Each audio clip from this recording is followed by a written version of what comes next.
सवाल, क्या आप जानते हो कि जब हम किसी मेटल को हीट देते हैं, गर्म करते हैं, तो वो मेटल धीरे धीरे रेड होता है, फिर येलो होता है, फिर आगे चल के वो सफेद होने लगता है, व्हाइट कलर में कन्वर्ट होता है। क्या उसके पीछे की रीजन है? Thank to Mister Planck's. Planck's बोल के एक साइंटिस्ट थे जिन्होंने इसके पीछे का कैलकुलेशन हमें बताया। ये थ्योरी आई 1900 के अंदर। 1900 से पहले ऐसा माना जाता था कि जो लाइट है या जो वेव्स है, जो एनर्जी है, वो कंटिन्यूअस वे में निकलती है। मतलब लाइट को या समझ लो, कोई भी एनर्जी को समझ लो, एनर्जी को वो एक कंटिन्यूअस वे में मानते थे। बट इस बंदे ने वो चीजें बदल कर एक नई थ्योरी हमें बताई। सवाल है क्या है वो थ्योरी?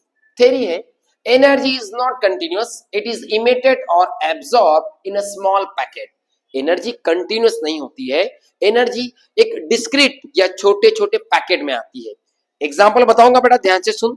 अगर मान ले ये सन है, तो सन से जो लाइट आ रहा है या जो एनर्जी आ रही है, वो छोटे छोटे पैकेट्स में आ रही है, और उस पैकेट्स को उन्होंने कहा क्वांटा।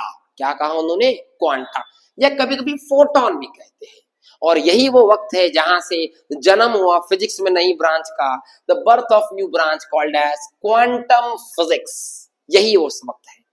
अब सवाल ये है कि ये थ्योरी कहना क्या चाहती है। चलो ठीक है, ये तो समझ में आ गया सर कि एनर्जी छोटे छोटे पैकेट्स में आती है, जिसे क्वांटा बोला गया। अब इस एनर्जी डिपेंड किस पे करती है, तो एक छोटा सा डेरिवेशन है, बड़ा ध्यान से सुनना, रफ्तार में बताऊंगा, वक्त कम है। एनर्जी फ्रीक्वेंसी पे डिपेंड करती है, जितनी ज्यादा फ्रीक्वेंसी उतनी ज्यादा एनर्जी। तो E proportional to nu, E proportional to H nu. H हमारा प्लैंक्स कांस्टेंट है, और न्यू को हम लिखते हैं C by lambda. C speed of light, lambda is wavelength, so we can write E is equals to hc by lambda. और ये wavelength और एनर्जी का रिलेशन है, और यही मैथमेटिकल टर्म है जो मिस्टर प्लैंक्स ने दिया था, और यहां से हमारी थ्योरी शुरू हुई। आई होप आपको ये इंटरेस्टिंग टर्म समझ में आया होगा। इसी प्रकार के कंटेंट के लिए फॉलो कीजिए, हम नए नए कॉन्सेप्ट लाते रहेंगे। Thank you.